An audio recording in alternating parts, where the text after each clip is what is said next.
আজকে দুপুরবেলা আমাদের ছাদে এসছে প্রচুর গেস্ট। আর এখন ওদের লাঞ্চ টাইম, এই সময় করেই বেশিরভাগ ওরা আসে।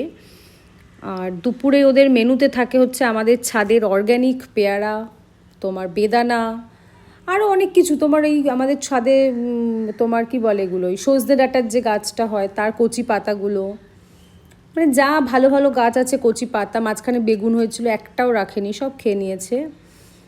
আমার আমের যে ছোট ছোট 12 মাসি একটা আম হয়, তার যে মুকুল ছিল, ছোট আম ছিল, সেটাও ওদের খুব ভালো লাগে খেতে।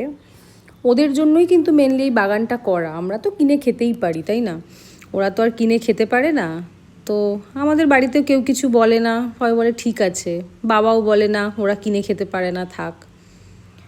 আর আমি এখন ভিডিও করছি, অব্রও মেনলি ভিডিওগুলো করেছে। তো বলছে তোর টুকটাক যে ব্লগগুলো দিস তার থেকে দেখ এটাতে বেশি ভিউ হবে, এটা অন্য রকম কিছু। নিজের লাঞ্চ মেনু দেখাস, তুই হনুমানদের লাঞ্চ মেনু দেখা। তার জন্য আমি আজকে হনুমানদের লাঞ্চ মেনু দেখাচ্ছি।